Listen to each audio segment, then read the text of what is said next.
Hi guys, my name is Melissa Weekly. This is my Module 3 assignment about the 5 R's rubric.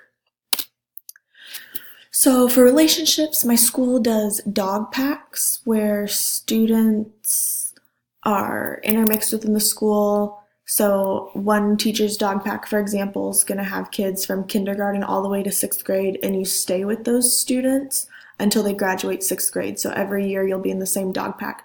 That builds a strong relationship with a teacher that they might not see every day, and also with students that they otherwise probably wouldn't be able to have a relationship with in the building. We also do a lot of clubs, same thing. They get to interact and build relationships with new teachers and new students. I think our school is very good at teachers being active and present, not just inside the classroom with their teaching, but greeting students in the hallway or participating in games in assemblies or at recess, really just building those solid relationships with students. We also do weekly newsletters, which is a great way to build positive relationships with parents and to not only contact them in negative instances. So for relevance, my grade level in particular does a lot of student-centered projects and individualized projects for students, do a lot of independent work in that aspect. We also do a lot of STEM and STEAM activities, and that's in just about every grade level I've noticed. And we also do Genius Hour, so students get at least an hour once a week to work on something that interests them and is relevant to them. We also have one-to-one iPad usage, and that is kindergarten all the way through 6th grade, so students have the opportunity to interact and engage with technology just about all day long. So for responsive culture, my school has a leadership team, so it's a group of people, ideally one person from nearly every grade level, and they come together and make big decisions, whether that has to do with scheduling or like activities. So it's nice to have a big team that works together to get things done. Our district is very inclusive. We also do activities such as Bulldog Joggers, and those provide healthy snacks within Bulldog Joggers, and then also just sometimes on a daily basis. That brings that nutrition and wellness aspect into our school every day. So for rigor, my school does 6th grade in particular does a career class where they focus on learning how to interview and do those real life skills that they'll need for a career someday. We also do weekly progress monitoring and weekly tests to that the skill level increases to be able to push those students and see what they're able to accomplish and kind of work based on their current skill level. We also have a Google community that we've started this year for sharing resources.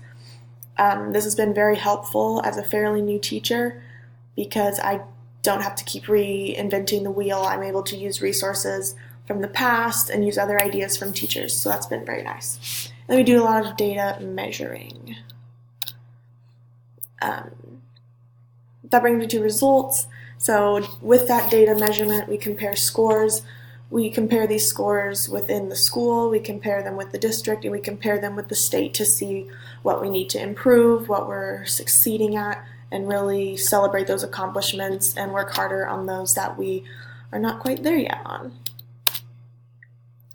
So in an interview with my principal, talking about her leadership role specifically and her style, she is a big fan of delegating tasks and roles within the school, so nothing's put just on one person. Personally, I like that she allows freedom in the classroom.